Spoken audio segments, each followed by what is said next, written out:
What's up, guys and girls? It's Vision. Welcome to the Last Epoch Break Down, a new series where I cover Last Epoch news and current events. In today's video, I'm going to be covering Last Epoch patch 1.1 features that were just announced yesterday by 11th Hour Games, and we're going to run through these quickly just so you know what to expect when 1.1 comes out. This is going to be the TLDR version of features that you can expect to see with the patch. Balance changes aren't included yet. That's going to be in a post at a later date, but these are the features, the new mechanics coming with Last Epoch Cycle 2.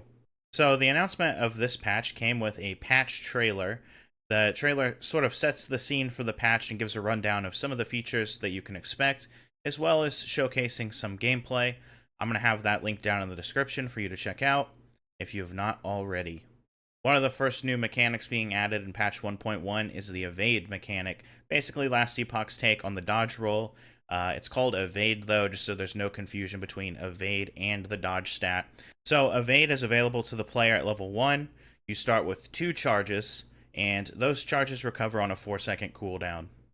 So evade does not have a skill tree, and evade is not on your bar as a skill, but it can be keybound. You can see a video of it here too, of different classes in the evade animation. There will be different unique items that can modify evade. Here are some examples. Haste after evading. Evade replaced by summon crab. So you can expect to see this in the future, a lot of uniques and different items. Modifying how your evade works, or replacing the evade entirely with different skills or mechanics. Some important things to note about the evade is it doesn't give you iframes, and if you evade out of an AoE and still get clipped, it doesn't give you any damage reduction. You'll still take the damage from that. As you level up, the evade cooldown recovery increases. So as your character gets higher and higher level, your evade charges come back quicker, and the animation also scales with your move speed. So that's that for evade. The next mechanic, the Nemesis system. The Nemesis system becomes available to the player in campaign all the way through Monolith, and this is sort of like the Exiled Mages, if you're familiar with those, where you'll encounter Nemesis enemies through maps. When you encounter a Nemesis, you have 3 options here. You can banish it, challenge it, or empower it. If you challenge it, you can take all of the items listed in this window when you interact with it. They'll all drop as rewards. If you empower the Nemesis, you fight a stronger version of the enemy, but all of the rewards that are offered are upgraded in some way. The upgrading can do anything like raising the affix tiers on the items, adding forging potential, or legendary potential, and they can even add sealed affixes onto these items. So that's empowering a Nemesis. You can empower a Nemesis a total of 2 times to upgrade those items that it's offering. And then the final option when you encounter a Nemesis is to banish it. And basically, if you banish it, it removes all of those offered rewards. And then the next time you encounter the Nemesis, it'll have 4 new items offered instead. One of the interesting features with the Nemesis system is sometimes it can offer an Egg of the Forgotten. That's this item. This can be offered as one of the 4 rewards. And basically what this does is the Egg of the Forgotten becomes either a random unique the next time you find the Nemesis, or you can switch the egg with one of your own uniques, and your unique will be upgraded instead when the Nemesis gets empowered. So if you find a really rare pair of Ravenous Void, for example, with no LP, you can switch your Egg of the Forgotten with the Ravenous Void. So the next time you find the Nemesis, that Ravenous Void will be a legendary with possibly a very good affix on it. So that's the Nemesis system in a nutshell, just adding a lot of variety, possibilities with the Egg of the Forgotten, crafting, and it's going to be nice, just a nice little additional thing to look out for when you're running maps or running through campaign, for good items that might help your character along or more items to add to your collection. Next up, the Harbingers and the Forgotten Knight faction. These two systems sort of interact with challenging the Pinnacle Boss that's added with this patch, one of the main keystone features of patch 1.1. The Harbingers are basically bosses that you find in empowered timelines. Each of the 10 timelines has a different Harbinger associated with it, and there are two variants of Harbinger, the Agile and Brutes. And basically how the Harbingers work is they inherit skills from their timeline boss that you defeat. And basically when you kill the Harbinger, then you get a Harbinger eye, and these eyes are what you're going to use to challenge the Pinnacle Boss. So to help keep track of what Harbingers you've killed and which Harbingers you still need to kill, there is the Forgotten Knight faction. And basically you'll see that they have a nice little UI here that shows which timelines the Harbinger still needs to be conquered in. But in addition to this, there's also rank rewards for the Forgotten Knights. And this faction becomes available after you defeat your first Harbinger. Some of the rewards include increased Harbinger unique drop chance, better rolls on your blessings, and a higher drop chance for a new crafting material called the Glyph of Envy, which we'll discuss later. And so how you rank up the Forgotten Knights, you're going to be hunting down Harbingers at certain corruption levels to unlock the rewards. This faction can be joined by both Merchants Guild and Circle of Fortune. This is a separate faction, its own thing, so you can look forward to that. So the Harbingers and the Forgotten Knight all revolve around helping you set up to kill this new Pinnacle Boss that's being added. You kill your Harbingers, you get your Harbinger eye, and then in the Forgotten Knights faction area, you're able to place an eye on this altar, and that opens up the Harbinger's domain. And then inside the Harbinger's domain is where you're going to be fighting the Pinnacle Boss, Aberoth. Aberoth's initially only going to be available for online cycle characters. And this is basically so on standard characters with a bunch of gear and items and all that can't just plow through the boss immediately. And it can kind of be discovered and experienced initially by fresh characters. Once Aberoth is beaten on online cycle, on the next business day, then it becomes available across all game modes. And if he's not defeated within the first week, then that will also make him available on all game modes.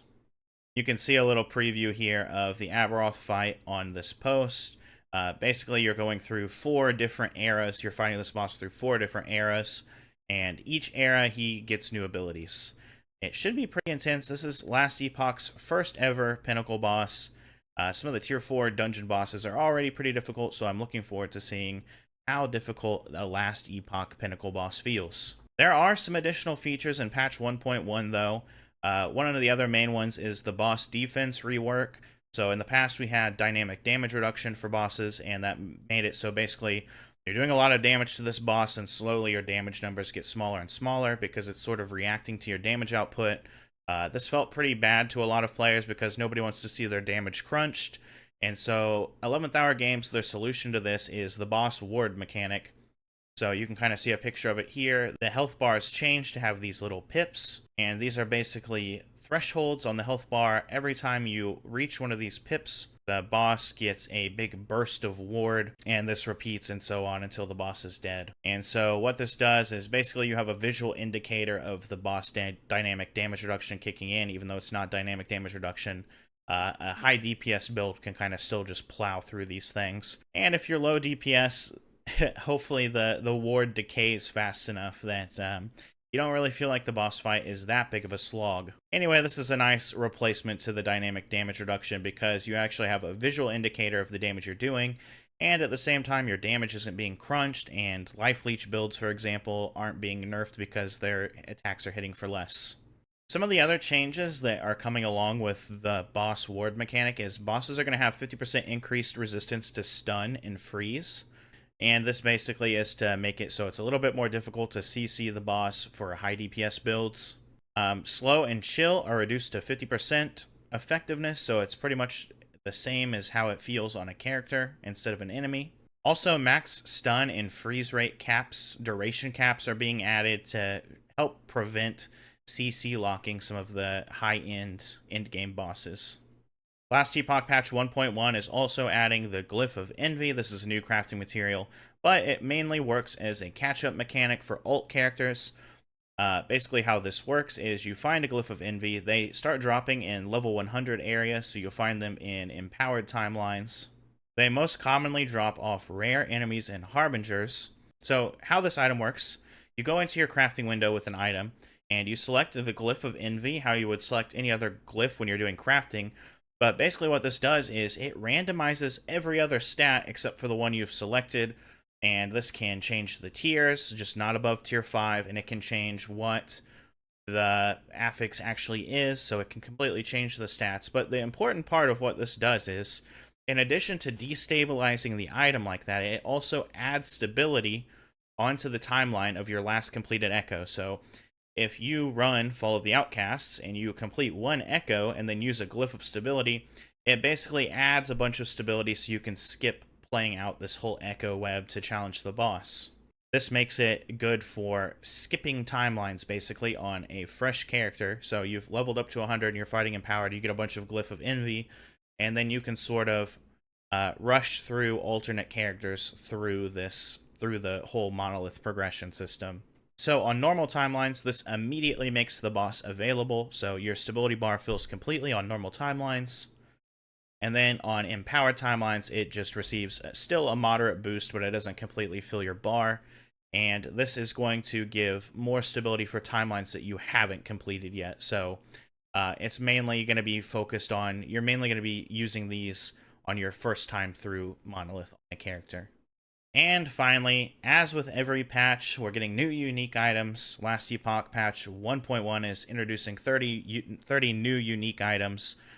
You can see some examples of these here, and I'll link the forum post too, but most of these are going to be rare drops, though some of them are going to be associated with certain boss loot tables. So those are always fun, new uniques, opening up new build opportunities. Anyway, guys, that's that for patch 1.1. Overall, it seems to be a good mix of quality of life features, like the boss dynamic damage reduction change, and some new crafting materials that are focused on progression, like campaign skips and corruption pushing mechanics to help smooth that out a little bit. And we're getting new core mechanics like the Pinnacle Boss, new Forgotten Knights faction, and the Nemesis system, adding in a little bit of variance to your just general gameplay. All of this is looking to be pretty nice, and I'm looking forward to seeing more, and I hope you are too. Anyway, guys, thank you for watching. This is the patch 1.1 TLDR. Peace.